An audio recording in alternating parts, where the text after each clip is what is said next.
My name is Jessica. Today marks the third anniversary of my marriage to Michael. He promised to come home on time and surprise me. So, I took an early shower and sat at my vanity, drying my hair. I even put on the black lace dress he picked out last week, which barely covered the essentials, leaving much of my skin exposed. Seeing my reflection in the mirror, I blushed slightly. I don't know when it started, but Michael developed a liking for this revealing style. Every time he bought me lingerie, it was always of this kind. He never took me to the store, he always brought it home himself. I accepted it as his gift, feeling shy but also considering it a part of our happy married life. I eagerly awaited my husband's return. Suddenly, my phone buzzed on the vanity, startling me. It was a WeChat message. Want to know your husband's secret? Click the link, and you'll find out. It seemed like a scam, so I didn't plan to respond. I casually checked the sender's profile. No notes, no nickname, no moments, just a black profile picture. I didn't remember adding this person. But when I saw the WeChat ID, my eyes widened. The ID was KW198902223. It was Michael's birthdate, and the letters were his initials. I quickly checked Michael's WeChat ID. It was almost identical, just slightly different, 198902223KW. Why was this person's ID almost the same as Michael's? Why was this person in my contacts? A series of questions swirled in my mind. Then another message popped up. Don't worry, I'm not your husband, Michael. But you should trust this isn't a scam. Take a look, there's a surprise. My eyelids twitched, and I let out a small scream, throwing my phone down and looking around nervously. Taking a deep breath, I clicked the link. It was a short video. The background was dark, with only a faint orange light. It was hard to see clearly, but I recognized it as my home, specifically my bedroom. The lighting and the bed were identical. On the bed, a man and a woman were entangled, their faces obscured. But for some reason, I felt the man was Michael. Who was the woman? When did Michael bring a woman home? Was he being unfaithful? And why did someone else have this video? I snapped out of my shock, realizing I was betrayed. I tried to download the video, but it was deleted. The stranger also retracted the messages. It was as if nothing had happened. Just then, the door opened. Jessica, Ah! what's wrong? Nothing, I was just thinking. I held my phone tightly. I wanted to confront him, but the video was gone, and so were the messages. I had no evidence and feared it might be a harmless prank that could harm our relationship. Are you sure? You seem uneasy. Michael seemed to notice my unease and asked with concern. I looked at his handsome face, filled with care, as always. Nothing, just a spam message. If it's spam, don't let it bother you. My Jessica should be happy every day. Michael winked, making me laugh. I scolded myself for doubting my husband over something so trivial. The man in the video might not even be Michael. The furniture could just be coincidentally similar. Jessica kept reassuring herself, slowly letting go of her doubts. Here, I got you something. He handed her a small velvet box. She opened it to find the pink diamond earrings she had admired a month ago. Michael, you remembered. She hugged him tightly and kissed his cheek. Thank you, honey. Her hand brushed against his waist, teasing him. You'll have to thank me properly tonight. She blushed, feeling shy but playful. Michael handed her another gift bag. What's this? Inside was a new piece of lingerie, making her face heat up instantly. Try this on tonight. I just picked it out. She felt puzzled by his gentle smile, which lacked the usual excitement. Michael, why does this have no tags? A long strand of hair fell out of the bag, making her hands tremble. What do you mean? It's yours. I bought it after work. Did you forget? He playfully tapped her nose. Why is there a woman's hair in this new lingerie? And why are there no tags? She watched his eyes closely, fearing she'd see guilt. What are you thinking? I bought it from the store. Since tonight is our anniversary, I asked the store to remove the tags and clean it. The hair might be from the saleswoman. If it bothers you, we can throw it away. His gentle explanation had no flaws, and she dismissed her wild thoughts. Maybe I've been overthinking. Sorry, honey. She giggled, feeling silly for suspecting the lingerie was for another woman. Michael kissed her lips. Now, my dear wife, can I have you? She blushed as Michael helped her into the lingerie and carried her to the bed. The next morning, Jessica woke up feeling sore. Michael had been particularly passionate the previous night. She blushed, recalling how she had to plead with him to stop. Last night was intense. She showered and noticed the purple lingerie from last night was missing. She called Mary, their housekeeper, for help. Mary, have you seen my purple lingerie? I saw Mr. Michael put it in a gift bag and take it with him this morning. Jessica's heart skipped a beat. She couldn't shake the uneasy feeling about that lingerie. Maybe I'm just overthinking. She tried to focus on her work, but her mind kept drifting back to the dress and the video. Why, evening. She had calmed down, but a WeChat notification disturbed her peace. Not again! The black profile picture reappeared. That purple lingerie looked beautiful on you. Jessica's heart pounded. She searched the house frantically, looking for a hidden camera. Ma'am, what are you looking for? A camera! There has to be one. But she found nothing. She rushed back to her computer, demanding answers. Who are you? What do you want? Who I am doesn't matter. I just want you to know your husband's secret. Click for a surprise. Another video. It showed a couple in an intimate moment, the woman wearing identical purple lingerie. Where did this video come from? Who are you? The stranger deleted her again. Jessica's mind raced. She called Michael, but a woman's voice in the background made her heart sink. Oh, harder. There was a tearing sound, like something ripping inside Jessica's chest. She couldn't help but ask who was on the other end of the line, but all she heard was laughter, followed by Michael's voice, sounding annoyed. Annoyed, Daniel, I told you not to joke around. Give me my phone back. Friendly, what's up? Miss me? That was Daniel, our client, joking around. We're having a company gathering. You know them. Let me video call you so you can say hi. Quickly, no need. I just wanted to ask if you're coming home tonight. Gentle, I won't be back. I need to stay with these clients and then head back to the office to work overtime. Be good, eat, and sleep well, okay? Smiling, okay, take care of yourself too. By the way, that purple nightgown is missing. Matter of fact, didn't you say it was dirty last night? So I took it to throw away. Why are you asking about it? Surprised, really? You threw it away? I liked that nightgown. Can you give me the store's address so I can buy another one? Jessica thought if Michael refused to give her the address, it would mean he was hiding something. But to her surprise, he gave her the address and even teased her. Teasing, you've been acting strange since last night. Jessica, are you suspecting me of something?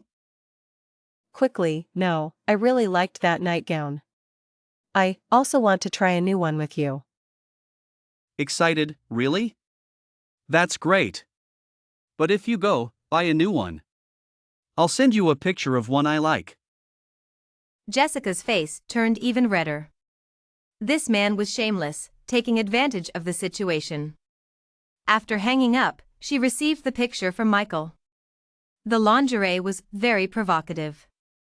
She quickly closed the image and drove to the store Michael mentioned. The lingerie store was in the west part of the city, about half an hour from home. It was large and luxuriously decorated, looking very upscale. There weren't many customers, which made sense since ordinary people wouldn't shop here. Even Jessica felt a bit embarrassed walking in. Friendly, welcome. How can I help you today? As soon as Jessica entered, a saleswoman greeted her warmly. Her name tag read Alice. Jessica noticed her hair, recognizing it as the same hair she found in the nightgown.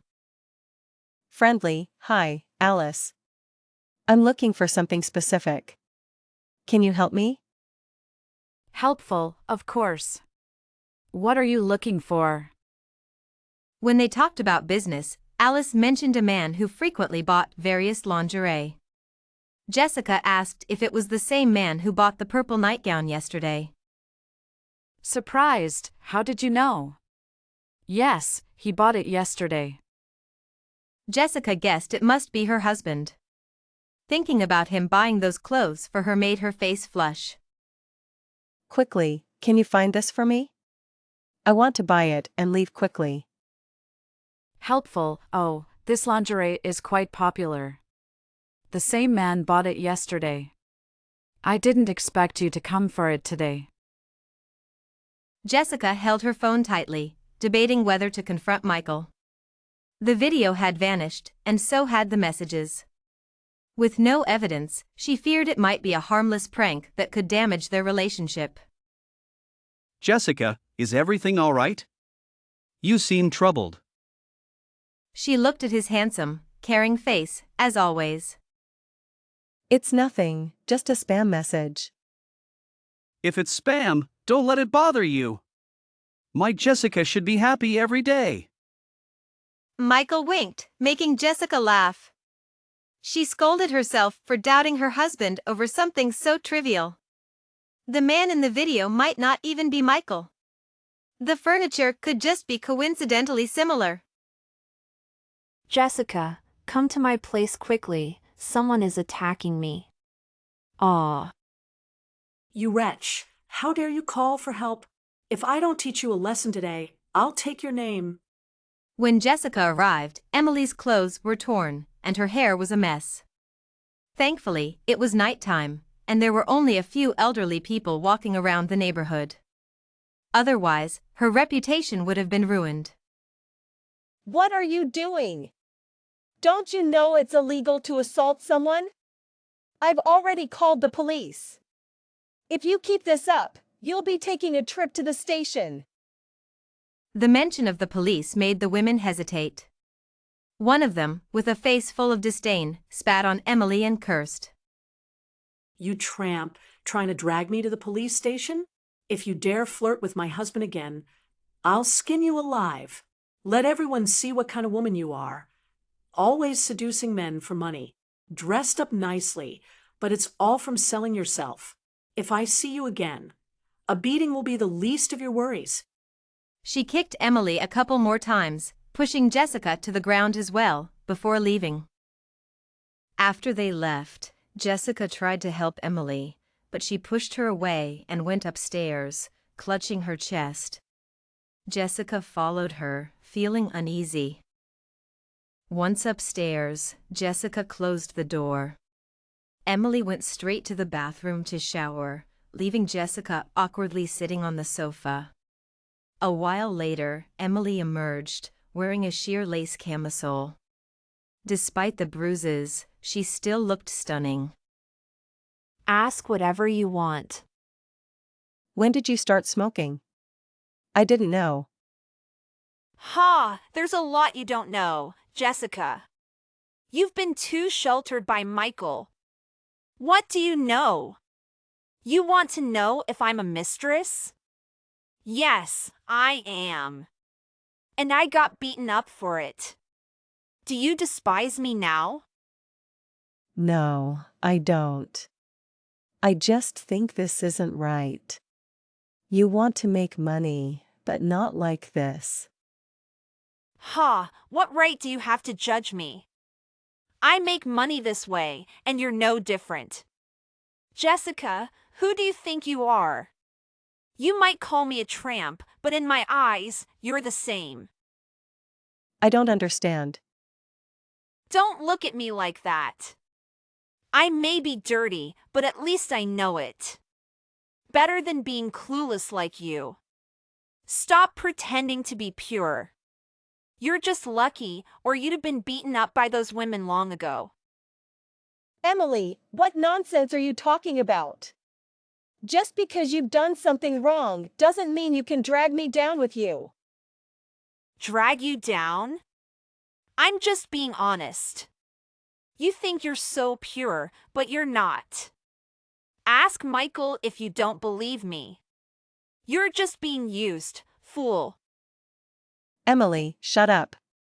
I misjudged you, but Michael is my husband. He has nothing to do with you. I came to help you, but if you don't appreciate it, I won't bother next time.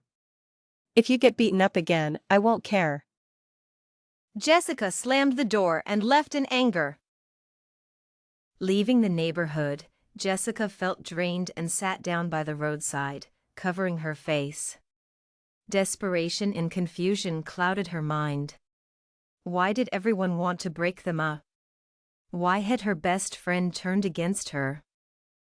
Jessica decided to hire a private investigator named Robert, a former paparazzo with a knack for uncovering secrets. Soon, Robert called her, surprisingly efficient. He had found something suspicious about Michael. Miss Jessica, I just saw your husband at a bar with this woman. The photo showed Michael with Emily. Jessica was stunned. He had claimed to have an important meeting. Where are they? I need the address. It's a bar called Earthly Delights. I'll give you the address. Jessica rushed over. Robert pointed to a luxurious building, notorious for less reputable activities. This bar is a private club for people with status. Men need to bring a female companion to enter, but... Robert hesitated, then handed Jessica his phone. The description made her almost faint. A spouse swapping club? These are Michael's entry records, and Emily is a regular here? Your husband and Miss Emily have entered together 5 times. Women can enter alone, but men need certain conditions.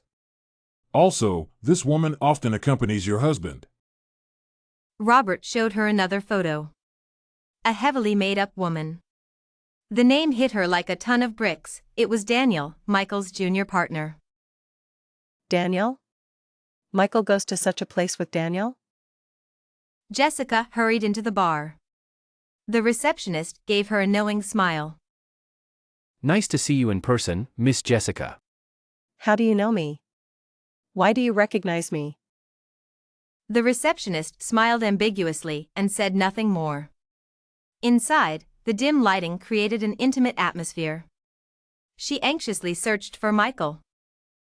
Despite everyone wearing masks, she was confident she could recognize him. But he was nowhere to be found. Disappointed, she returned to Robert. Are you sure you saw them?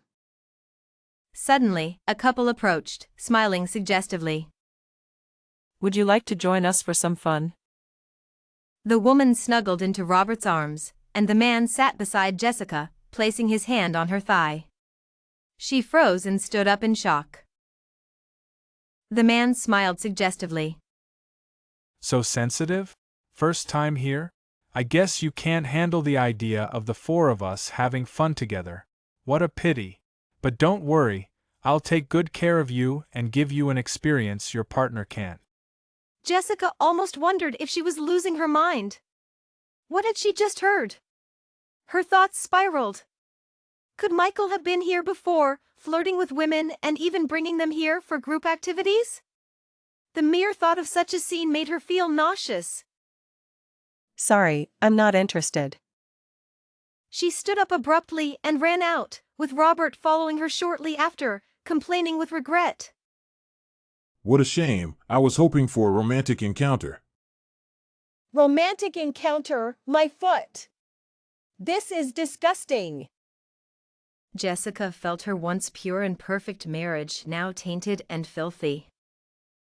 Keep following them, and I'll pay you extra. Also, keep an eye on Emily. She held back her tears and ran off after leaving those words with Robert. As soon as she got home, she couldn't help but call Michael. Where are you?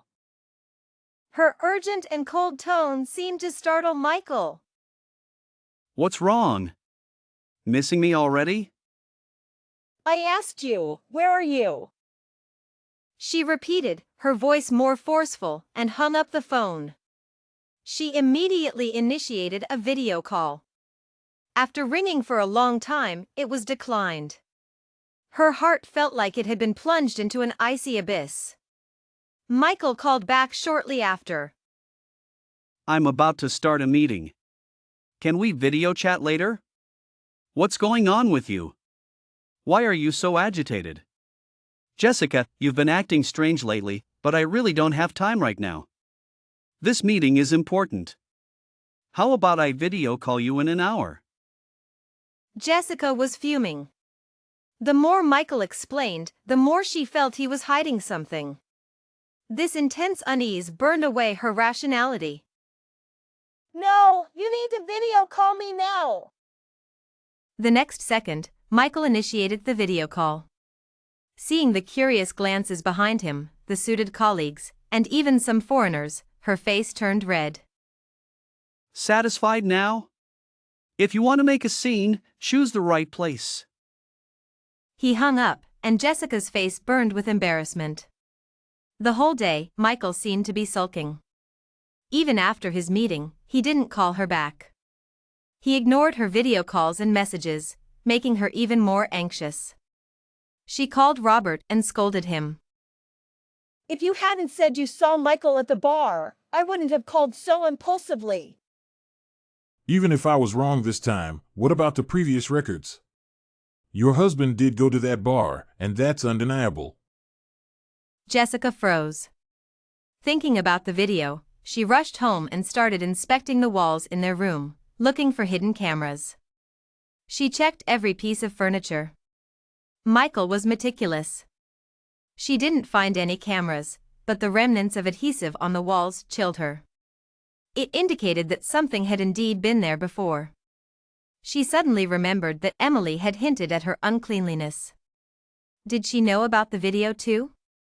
She felt like a giant net was closing in on her, swallowing her whole. Unable to find the surveillance footage and without a key to Michael's study, Jessica devised a plan. She searched online for a locksmith and bought some ink from him. Then, she went to the computer market to buy a laptop identical to Michael's work computer, even having someone from the second-hand market make it look old. What if Michael finds out? This is so risky. Despite her fears, there was a thrill in her actions. They say a woman's intelligence is often used to catch a deceitful partner, and Jessica was beginning to understand why. After everything was ready, Michael still hadn't come home. According to the information Robert provided, he had been frequenting a club these past few days. Do you want to catch him in the act, Jessica? No, just keep an eye on him for now. Every time Jessica saw the photos Robert sent, it felt like a knife stabbing her heart. Michael often visits a bank, but I don't know why. After instructing Robert to continue following Michael, Jessica went to the locksmith with the ink while Mary was out and had a key made. She returned home, opened Michael's study, and swapped his computer with the one she bought. Please, let this work. She took Michael's computer to Robert, who asked for some time to work on it. These days, Jessica had been feeling nauseous. She looked up a lot of information, which said early pregnancy could cause vomiting. At the hospital, the doctor referred her to the obstetrics and gynecology department, leaving her stunned. In the hallway, she ran into John. Hey, Jessica. How are you? Hi, John. I'm fine, thank you. Jessica didn't engage further and went to see Dr. David, an acquaintance of Michael's. He had arranged all their medical checkups when they were trying to conceive. Jessica, it's been a while. Has Michael decided to have a child now? Yes, we decided to try since we'd been married for 3 years. You two are a great couple. There's no need for you to have a contraceptive device. Michael is really considerate, having one himself to avoid you getting hurt. You're not pregnant, you're just stressed, which can mimic pregnancy symptoms. Take care of yourself and rest well. David's words felt like a bombshell. Michael had a contraceptive device? He didn't want to have children with her at all? Jessica felt like she had been hit over the head. She forced a smile and nodded, trying to stay rational. As soon as she left the clinic, her legs gave way. John caught her just in time. Do you need a ride home? Yes, please. Michael wasn't home these days, so he didn't notice the computer swap. Robert called Jessica. The computer's password is cracked. We didn't look at the personal stuff. You should come and see for yourself. Jessica went to Robert's place, took the computer, and opened it. It wasn't as she expected. There weren't many company files. The wallpaper was a warm orange, just like Michael. She searched through each drive and found a folder named Wealth in the F drive. Inside, there was only an Excel sheet with a series of codes on the left, names on the right, and a column of prices. What is this? Jessica didn't fully understand it, but she had a feeling it was important. She searched the other drives but found nothing else. She printed the sheet and gave it to Robert, asking him to investigate further. Jessica brought her laptop home. Since there was nothing on it, she decided not to take any risks. She greeted Mary and told her she was going upstairs to sleep, but instead, she went to Michael's study and swapped the laptops back. I feel like a caged bird in this house. Mary isn't just a housekeeper, she's a surveillance camera monitoring my every move. Jessica's phone chimed, snapping her back to reality. It was a call from Robert, who rarely minced words. I've checked all the names on the list. They're all regulars at that club. Can you take me to the club again? I want to figure everything out. Robert hesitated for a moment but eventually agreed. When Michael returned, Jessica suggested they sleep in separate rooms. He was visibly stunned and incredulous. Are you sure? Why the sudden change? I'm not feeling well. Please, just for tonight. Michael saw her pale face and didn't press further. Another sleepless night passed. After breakfast, Michael went to his study, while Jessica sat on the sofa with her laptop, feeling anxious. An hour later, he came downstairs, showing no signs of suspicion. She breathed a sigh of relief. Michael left. Jessica quickly got ready and went out. Robert, having worked as a paparazzo, knew many makeup artists in the entertainment industry. He took Jessica to one of their homes, where a female makeup artist spent over 2 hours transforming her. Let's go. Jessica nodded and followed him. At their destination, they waited until evening to enter. Robert's informant told them that Michael was inside, accompanied by Emily. Jessica followed Robert inside. After donning masks, they were led through another passage. The bar was large and had 6 floors, each with different levels of exclusivity.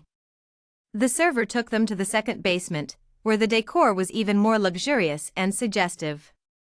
The first word that came to mind was decadence. There they are, Michael and Emily. Then, with their faces obscured by masks, Jessica recognized them instantly. They were too familiar. Her hands clenched tightly. It was the first time she saw Michael and Emily so intimate. What shocked her even more was what happened next. After a brief conversation with a couple, Emily was led to another man, while the woman beside him nestled into Michael's arms. Sir, ma'am, please follow me. They followed the waiter through a dimly lit corridor, arriving at a place resembling a cinema. Sir, ma'am, your video is in Hall 3. Please enjoy. Just as they were about to enter, someone grabbed Jessica's hand from behind. It was John. She turned to see Emily and a short, stout man sitting in front of them. Old Thomas. Jessica quickly recalled Thomas Wu, the club's owner, realizing the woman with Michael earlier must have been Daniel. The thought disgusted her. Are you okay?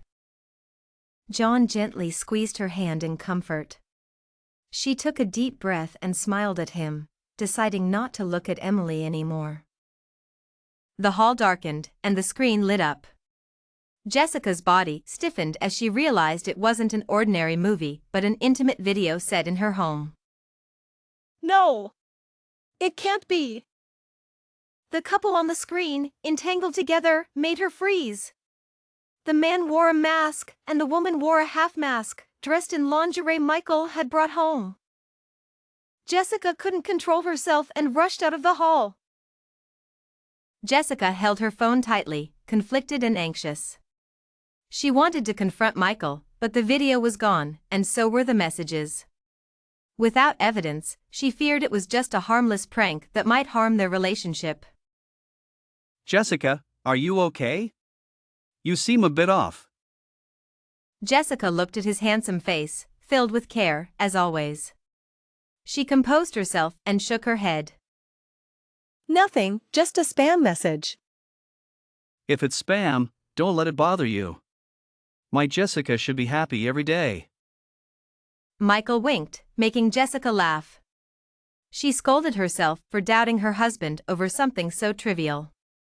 The man in the video might not even be Michael. The furniture could just be coincidentally similar. Pain. That was the only thought in my mind. When I opened my eyes and the blinding sunlight poured in, I saw a man smoking by the window. He turned to look at me when he heard the noise. It was John. I felt a pang of disappointment. Are you out of your mind? Do you know that if I had been a moment later, you would have been gone? Do you understand? His voice was so loud it made my head throb, but I could see the stubble on his face and how haggard he looked. I didn't say anything, and John fell silent. He pulled up a chair and sat beside me. After a long pause, he spoke slowly. Do you think ending it all will solve anything? Do you think you can escape everything by giving up?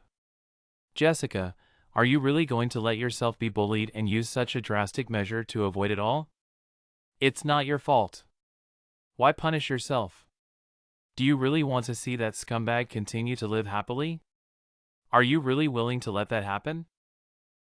John's voice grew louder and more emotional, his eyes red with tears. Was he crying? I felt I should say something, but I had no strength. John stood up, kicked a chair, and paced around the room, covering his head. He took out a cigarette but put it away, probably because I was there. With a hoarse voice, he said, If you're really willing to give up, then I was wrong about you. It's my fault for involving you. You don't have to worry about the rest. I'll handle it. Just focus on getting better. His words were confusing, but I could tell he wanted to help me. After John left, I turned my head and saw my reflection in the mirror on the bedside table. My face was pale, my lips were dry, and I was wearing a hospital gown with bandaged hands. I looked as miserable as I felt. And those two despicable people? What were they doing now? I suddenly agreed with John. I had been foolish, extremely foolish. Why should I end it all? Why sacrifice my life and let the bad guys laugh? With that thought, I sent a message to John with just 4 words: help me get revenge. I stayed in the hospital for over half a month. My wrist injuries were almost healed. During that time, Michael called to ask why I wasn't home. Hey, where are you? Why aren't you home? I'm attending a 2-week conference for my writing website. All right, just take care of yourself and call me if you need money. I chuckled to myself. Michael could still pretend to be so gentle and caring. It was impressive. After leaving the hospital, John helped me with my luggage and the discharge paperwork. I called Mary and found out Michael wouldn't be home today. I asked John to take me home. As soon as I arrived, Mary followed me, asking where I had been. Jessica, where have you been? I ignored her and shut the door in her face. I dropped my luggage and went to the dressing room. When I saw the neatly arranged lingerie, I felt a wave of disgust. I packed all the lingerie into a bag, took it to the yard, and burned it with a lighter from the kitchen. Mary was startled and ran over, asking what I was burning. What are you doing? What are you burning? Mind your own business. She seemed scared and didn't say another word. After burning everything, I found a hidden camera in the bedroom cabinet. I had installed it with Robert's help after realizing my marriage with Michael was a sham. I transferred the footage to my computer and played it at 32x speed. Sure enough, I saw something that made me sick. While I was away, Emily acted as if she owned my home. She slept in my bed, wore my clothes, and even shared intimate moments with Michael.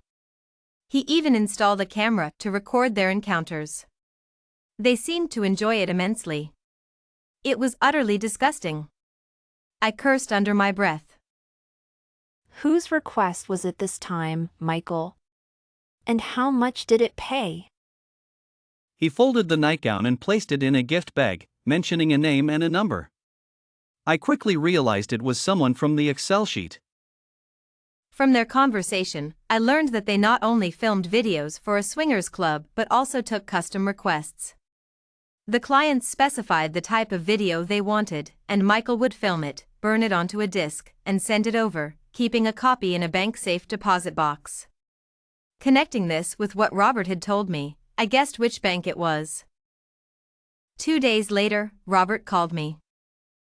Michael has a safe deposit box at the bank, and one of the keys you have is for it. I retrieved the contents. You should come pick them up. I drove to his detective agency and was shocked to see a box full of discs. Each disc had a specific code. I asked Robert for a room and a computer to view them. There were 64 discs in total, 6 of which involved me, 23 involved Emily, and the rest featured other people. However, I noticed that 5 discs were missing according to the Excel sheet codes. Robert, this is all you found? Yes, this is everything. After watching all the discs and organizing everything, John arrived. What do you plan to do? I won't let these people get away with it. Swinging is their business, but dragging innocent people into it is illegal, especially such a large organization involving multiple lives. As I said this, I watched John's reaction closely. When I mentioned lives, his expression changed, a flash of pain crossing his face. Do you have evidence? Yes, Robert found a lot. You have some too, right? John seemed surprised by my question but nodded. I didn't say anything more. It took me 3 days to organize everything. The evidence included cases of illicit activities, abduction, and several serious crimes. Holding the heavy files, I knew their weight and the destruction they could cause. Sending them to the police was a bittersweet moment, but I never regretted it. I called Michael, asking him to come home for dinner. I'm busy, can we do this another time? No, it's important. Please come home. Michael's mood seemed off, but he restrained himself. I cooked a full meal, which surprised him since I hadn't cooked since Mary started working for us. What's going on with you today? Or rather, what's been going on lately? I didn't answer, just kept serving him food. He fell silent when he noticed I wasn't wearing my wedding ring. Dinner felt unusually long. Michael, for some reason, finished all the dishes on the table, praising my cooking skills, saying it had been a long time since he had such a meal. This is amazing, Jessica! It's been so long since I'd had such a wonderful meal. Yes, it's been a while. He paused, looking thoughtful. I've always wanted to give you a carefree life. Carefree, or just foolishly being played by you? Michael froze at my words, and at that moment, his phone started vibrating incessantly. After answering the call, his face changed. You know? Know what? That you had a procedure to prevent me from getting pregnant, or the shady things you've been doing behind my back? Michael's face turned ashen, mixed with guilt. What about the wife-swapping club? Why did you go there? And the video of me, you filmed it, didn't you? My voice trembled. The nightmare of what I saw at the club haunted me, almost driving me to the brink. I'm sorry, Jessica. It's my fault. I had no choice. He knelt beside me, repeatedly bowing his head. Michael, we're done. Thank you for these 3 years. I bent down to hug him, wanting to end our relationship on a good note. But Michael broke down, clinging to me, refusing to let go. I pried his fingers off and left with my luggage. I booked a late-night flight back to G-City. I wanted to go home.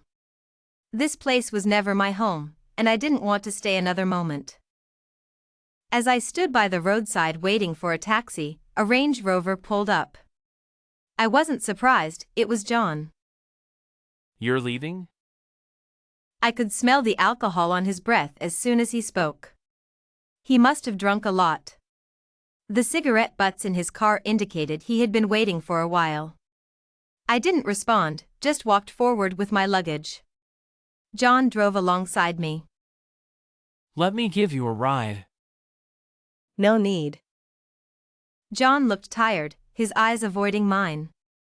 I studied his face. No wonder he seemed familiar, we had met before. John's Range Rover stopped, and I continued walking. Just then, a taxi arrived. I hailed it and got in. Can we stay in touch? At least add me on WeChat. We already have each other on WeChat. But this time, after you delete me, don't add me again. And don't send anything anymore. He was stunned, speechless, as I instructed the driver to head to the airport. I never told John that I had Robert investigate him. He had a sister named Samantha. 3 years ago, she fell in love with Michael. They had an affair behind my back. Samantha was one of the first women to join the wife-swapping club. Unlike me, her video was posted online, ruining her reputation and leading her to take her own life. That's why John was so agitated when I attempted to harm myself, raising my suspicions. Samantha was John's deceased sister. The reason he seemed familiar was because he resembled her. I had seen him once on the day Samantha died. The stranger on WeChat was also John. I had overlooked the fact that John majored in computer science at a prestigious university. Hacking someone's WeChat account was easy for him. He approached me, revealing Michael's secrets, using me to obtain information he couldn't access, like the list on Michael's computer and the key to the bank's safe deposit box. The list appeared to be a transaction record, but it was also a criminal record. The missing discs from the box likely contained videos Samantha recorded, taken by John. He did all this for revenge, hating Michael and those who caused his sister's death. But as he said, he dragged me into this dark abyss. Without that video, I might still be in the dark. As I sat in the taxi, I saw police cars heading towards my house. I knew Michael was facing imprisonment, and the club would soon be caught in the legal net.